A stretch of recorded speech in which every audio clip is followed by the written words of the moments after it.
Ассалаумағалейкум, ардақты ағайын, Қарағандыдан барлығына сәлем.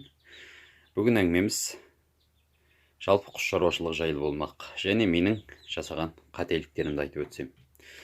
Ең бірінші, мынау сіздерге алдында жасап көрсеткен брудерім. Бөдене құстары тұр қазір бұл брудерде. Балапандарды қораға жібергем.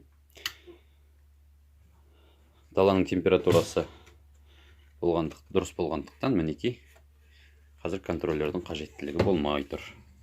Міне менің бөденелерім.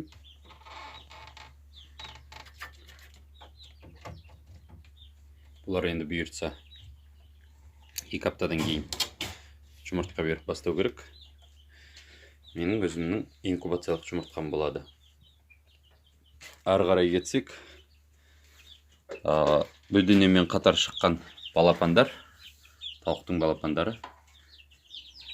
8 балапаным жүгіріп жүр. Мінекей суы, кормушкасы. Мынандай қып істедім кормушкасын. Жалпы осы жақсы өсіп келеді. Енді мен сіздерге айтып өткім келетіні, мынау белая широкогрудая күрке тауықтары жұмыртқа басуы қиын екен. Мынау күрке тауығымды жаңа тұрғызып жібердім. Бауырын суық суға салдым. Кешке қарай тағы бір қатты тастай суық суға салып қоям.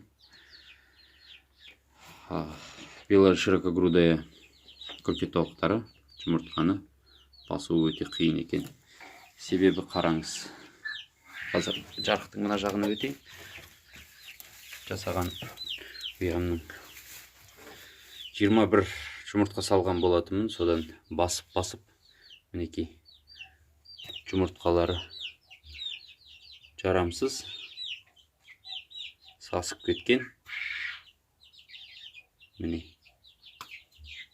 енді астында қалған мынау 9 жұмыртқаның 2-і мына жаққа шығып жатты. 7 жұмыртқа. Аваскоп жасап көріп едім.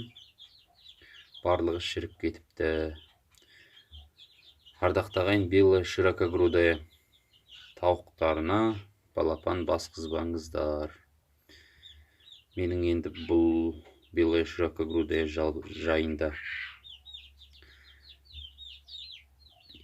көп естіген, балапан басады, жұмыртқа басады деп. Дегенмен инкубаторға салғаныңыз дұрыс болады екен.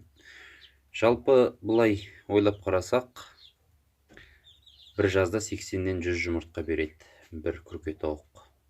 Бұған басқызғанша сол 80 жұмыртқасын алып, 20 жұмыртқа тапқызып басқызып, мен сияқты қателікке бой алдырмай, жұмыртқасын алып, инкубаторға салып қана шығара берген абзал болады екен.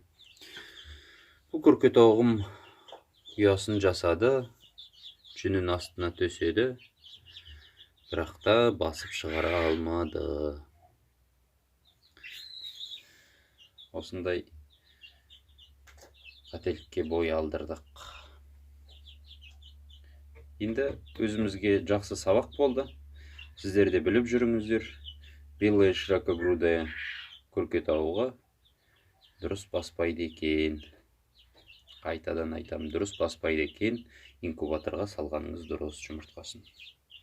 Аваскоп жасадым. 4-і шіріп кеткен, 2-і дамымай қалған, біреуінің ішінде балапан бар. Бірақ оның да ауа тұратын қабыршағы дұрыс қалыптаспаған. Сонымен жарамсыз деп таптым бүкіл жұмыртқасын. Жалпы осы жаңалық. Келесі видеоларда жүздескенше қош сау болыңыздар.